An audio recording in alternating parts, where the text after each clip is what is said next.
조현일의 농구 듣다 잠든 그대. NBA 직장 폐쇄, 그 끝은 어디일까? NBA 직장 폐쇄의 끝이 보이질 않는다. 지난 7월 1일 데이비드 스턴 NBA 총재는 직장 폐쇄를 선언했다. 이후 NBA 사무국과 선수 노조의 협상은 전혀 진전을 이루지 못하고 있다. 급기야 NBA 시즌 전체가 취소될 수도 있다는 비관적인 보도까지 나오기에 이르렀다. 많은 농구 팬들을 절망으로 몰아가고 있는 NBA 직장 폐쇄. 그 끝은 과연 어디일까? 이번 NBA 직장 폐쇄는 데이비드 스턴 총재, NBA 구단주들로 구성된 이사회와 데릭 피셔를 필두로 한 NBA 선수협회의 싸움으로 요약할 수 있다. 그리고 그 투쟁의 중심에 새로운 노사 협약이 존재한다. 이 협약을 놓고 구단주와 선수 노조가 큰 이견을 보이며 첨예하게 대립하고 있다. 새로운 노사 협약, 즉 CBA 협약의 가장 큰 쟁점은 돈에 관한 것이다. 리그 및 구단주 측은 올 시즌부터 비용을 줄이길 원했다. 지난 2007년 4월 뉴 센트리 파이낸셜의 파산 신청을 시작으로 서브프라임 모기지론 사태가 발생하며 경제난에 심각한 위협을 느꼈기 때문이었다. 구단주 측의 주장은 간단했다. 선수들에게 돌아가는 연봉이나 수익 규모가 지나치게 크다는 것이다. 반면 선수 노조는 몇몇 구단이 심각한 적자를 보고 있다고 말하지만 재무제표를 공개하지 않는 한 절대 믿을 수 없다며 지난 시즌 NBA는 역사상 최고의 호황을 누렸다.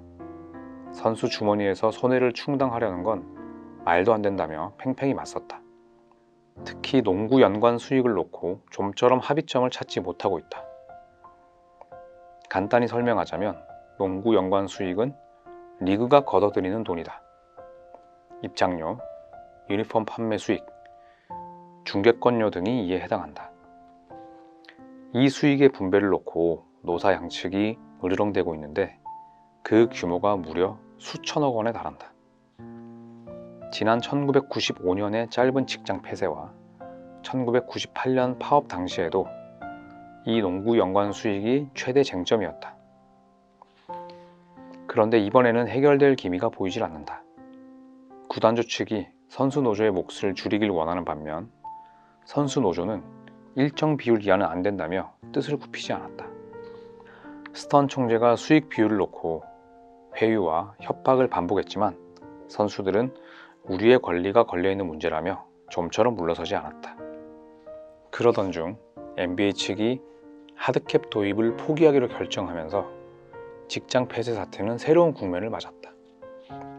이 역시 돈이 걸려있는 문제였기에 양측 모두 물러섬이 없었다. 다행히 구단주 측의 양보로 타협점을 찾았고 이에 따라 시즌 개막에 대한 기대감도 점점 커지기 시작했다. 팽팽하게 대치하던 양측은 지난 11월 5일 재협상 테이블에 마주 앉았다. 8시간 30분 동안 열린 협상에서 구단주 측은 선수 측 51%, 구단주 측 49%로 농구 연관 수익 분배 비율을 제시했다. 협상을 오래 끌고 갈수록 선수들에게 돌아가는 몫은 줄어들 것이라는 친절한 설명과 함께 말이다. 하지만 선수 노조는 이 제안을 이런 지하에 거절했다. 얼마 지나지 않아 스턴 총재는 오는 9일까지 선수 노조가 구단주 측의 제안을 받아들이지 않는다면 2011-12 시즌은 전체를 취소할 것이다 라며 강경 대응에 나섰다. 피셔를 포함한 선수 노조는 11월 14일 구단주 측의 마지막 제안을 놓고 선수들끼리 찬반 투표를 가졌다. 결과는 몰표. 회의에 참가한 선수 전원이 구단주 측의 제안을 거절했다. 이후 선수 노조는 또 다른 대안을 찾아 나섰다. 이에 스턴 총재는 12월 15일까지 계획되었던 정규 시즌 경기를 모두 취소한다고 발표했다. 찰스 바클리는 올여름 의미심장한 한마디를 남겼다. 2011-12 시즌 전체가 취소될 것이다. 하고 싶은 말은 다 해버려야 직성이 풀리는 바클리이지만 이번에는 일리가 있었다. 도저히 타협점을 찾기 힘들다는 것이 그 이유였다. 바클리의 예언대로 현 상황이 이어진다면 시즌 전체가 날아갈 가능성은 대단히 높다. 물론 1998, 99 시즌을 앞두고 일어났던 NBA 파업 당시 분위기도 암울했다. 그래도 시즌 전체 취소 데드라인을 넘기지는 않았다. 마감일을 딱 하루 남긴 날, 노사 양측이 새로운 CBA 협상에 합의하며 NBA는 1999년 2월 5일에 극적으로 시즌 개막을 맞이할 수 있었다. 하지만 지금은 그때보다 상황이 훨씬 심각하다. 특히 선수 노조의 해체는 불난집에 기름을 붓는 격이었다. 지난 11월 13일 폴 피어스의 주도하에 약 40명의 선수들이 사무국의 최종 제안을 거절하는 동시에 선수 노조 해체를 결정했다. 이후 몇몇 선수들은 캘리포니아와 미네소타주 재판소에 독과점 금지 소송을 걸었다. 그렇다면 왜 이들은 노조까지 해체하면서 법정 싸움을 택했을까? NBA는 미국 내의 단일 프로 단체이기 때문에 독과점으로 운영된다. 따라서 셀러리 캡, 최저 연봉제 같은 규정은 리그와 선수 노조 간의 합의, 즉 CBA에 따라 이행한다. 드래프트나 FA 제도 등은 공정거래를 저해하는 요인을 내포하고 있고 따라서 사실상 독점 행위에 해당한다. 이는 연방법상으로 금지되어 있는 사항이다. 하지만 이 합의 때문에 독과점 및 불공정 내역이 있다고 해도 정부는 직접적으로 관여할 수가 없다. 선수나 구단 모두 불공정으로 서로를 제소하는 것도 불가능하다. 그런데 선수 노조가 해산하는 경우 이 합의는 효력을 잃는다. 이때부터 정부가 모든 계약에 관해 공정거래 여부를 놓고 관여할 수 있게 되는 것이다.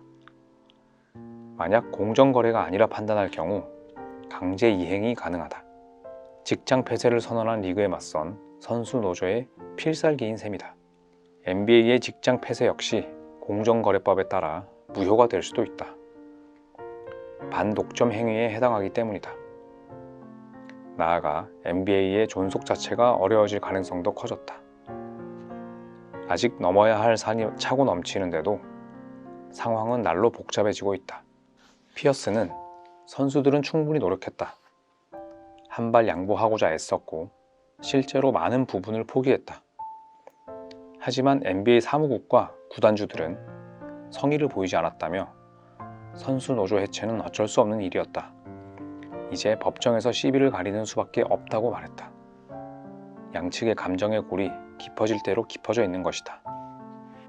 순식간에 직장이 사라진 NBA 선수들은 해외로 눈을 돌렸다. 가장 먼저 출발선을 끄는 선수는 데런 윌리엄스였다. 지난 7월 18일 터키 베식타스와 계약을 맺은 윌리엄스는 11월 말인 현재 유럽 무대를 누비며 맹활약하고 있다. 이후 J.R. 스미스, 윌슨 챈들러 등 수많은 NBA 선수들이 미국을 떠나 새로운 직장을 얻었다. 안드레이 킬렌코, 다닐로 갈리날리처럼 조국으로 돌아간 선수들도 있다. 그런가 하면 덕 노비츠키, 케빈 듀런트 등 그간 NBA 무대 이외에는 관심을 보이지 않던 슈퍼스타들이 다른 리그의 계약서를 받아보며 입단 여부를 타진하고 있다. 선수들은 이번 싸움이 쉽게 끝나지 않을 것이라는 판단을 이미 내린 듯 보인다. 하지만 직장 폐쇄가 길어질수록 선수들은 더욱 초조해질 수밖에 없다. 일단 매달 통장을 채우던 급여가 들어오지 않는다. 국내 팬들에게 인기가 높은 피닉스 선즈의 사정을 살펴보자. 선즈의 태양이라 불리는 스티브 내쉬는 11월 첫 달 10억 5천만 원의 월급을 허공에 날렸다. 그런가 하면 폴란드가 나온 농구 스타 마친 고탓은 6억 1천만 원을 받지 못했다. 한창 벌어도 모자랄 시기에 엄청난 금액의 돈이 허무하게 사라지는 셈이다. 코비 브라이언트, 드웨인 웨이드 같은 슈퍼스타들이야 연봉 없이도 풍족한 삶을 누릴 수 있다. 반면 일반 선수들은 당장 먹고 살 궁리를 해야 할 판이다. 더구나 사돈의 팔촌까지 거느리고 사는 호미 문화를 지닌 흑인 선수들은 더더욱 주머니 사정이 어렵다. NBA에서 평균적으로 활약할 수 있는 기간은 4년. 이번 직장 폐쇄로 리그 대부분의 선수들이 큰 피해를 입고 있다. 제이슨 키드는 팬들에게 정말 면목이 없다며 이번 직장 폐쇄에 대해 미안한 마음을 감추지 못했다. 하지만 팬들의 시선은 싸늘하기만 하다. 제 아무리 자신들의 권익을 위한 투쟁이라 해도 영화에서나 볼 법한 천문학적인 금액을 놓고 싸우는 구단주, 선수들의 야욕은 많은 농구 팬들의 반감을 일으키고 있다. 노사 간의 싸움이 적당한 선에서 끝나지 않는다면 우리가 사랑해왔던 NBA는 농구 팬들의 가슴속에서 사라질지도 모를 일이다. 길어도 너무 길었다. 양측 모두가 부디 현명한 판단을 내리길 소망한다. 이 글은 2011년 10월 제가 점프볼에 직접 기고한 글이었습니다. 잘 자요. 조현일이었습니다.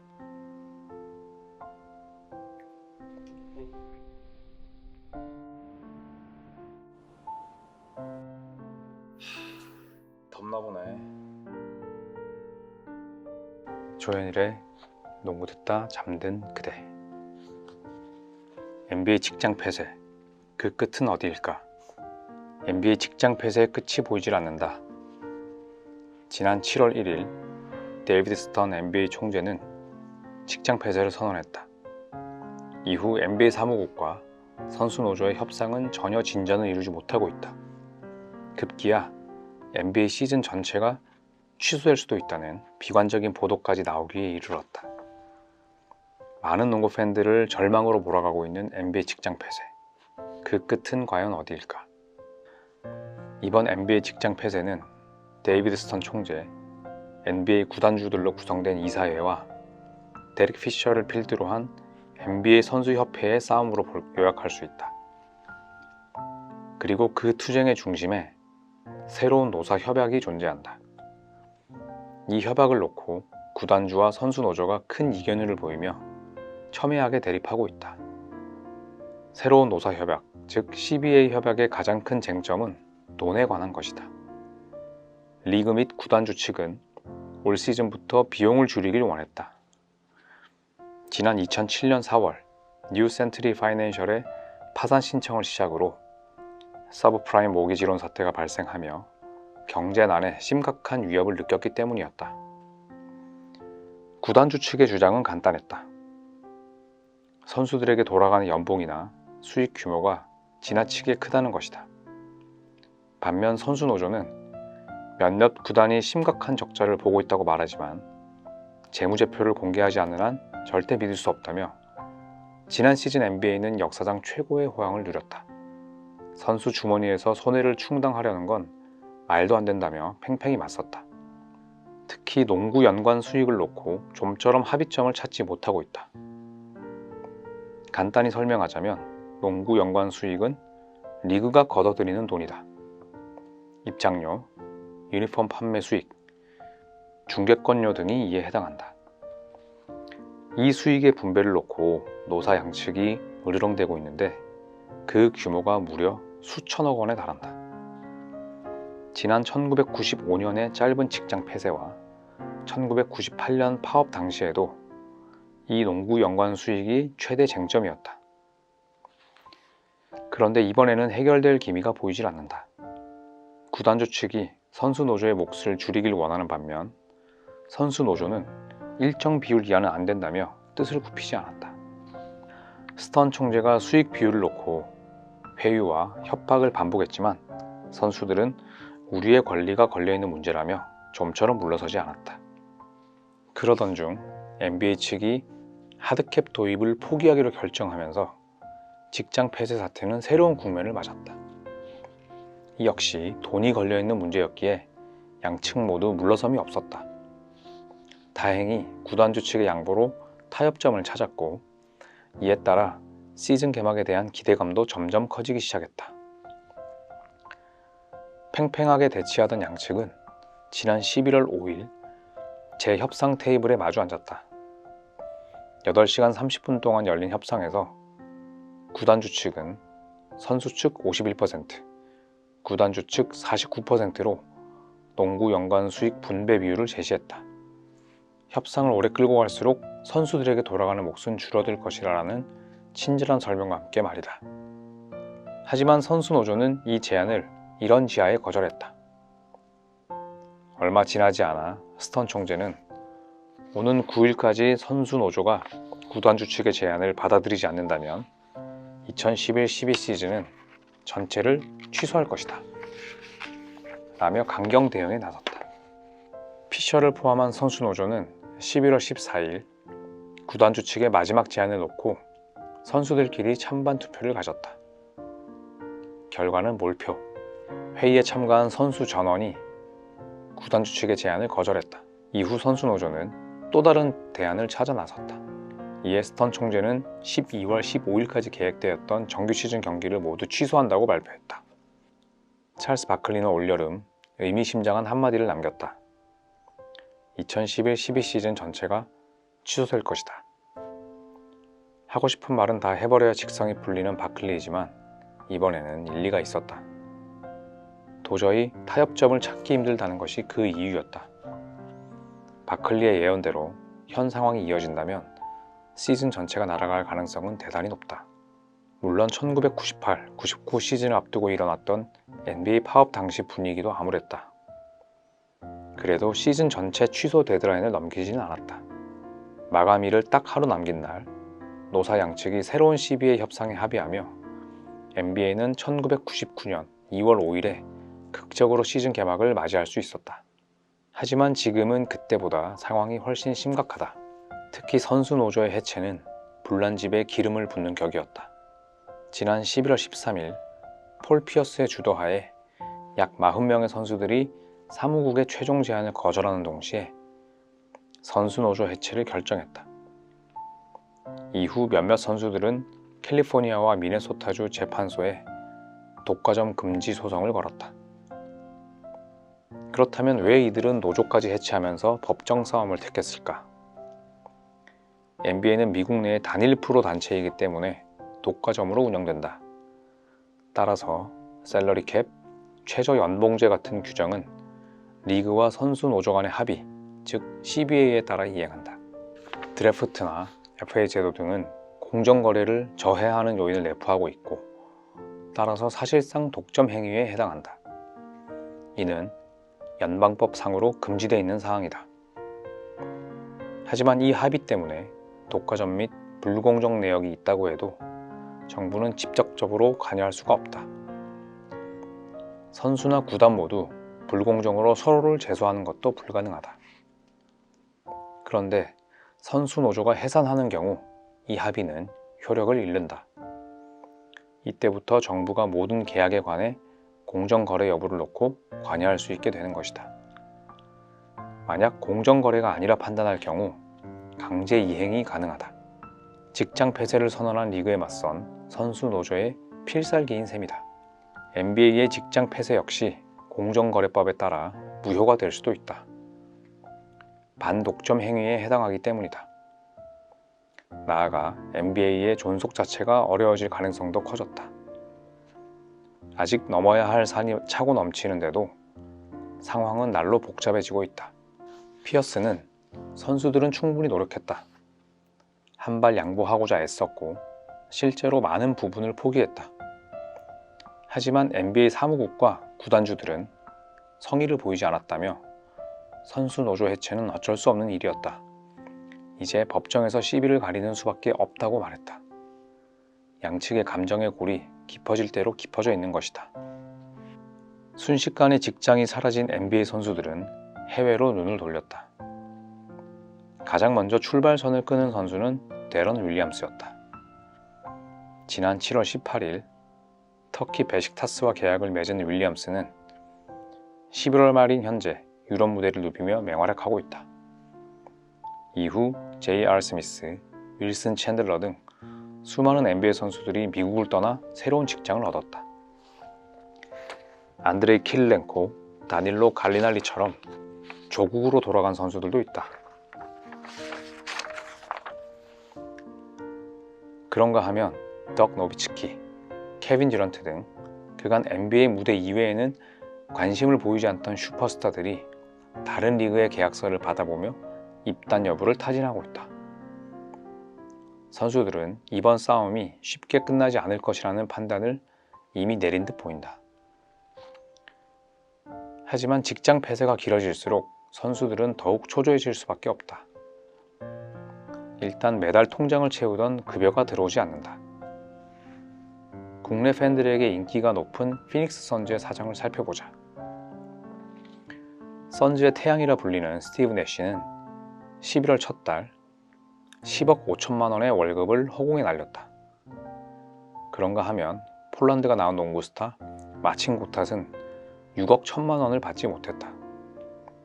한창 벌어도 모자랄 시기에 엄청난 금액의 돈이 허무하게 사라지는 셈이다.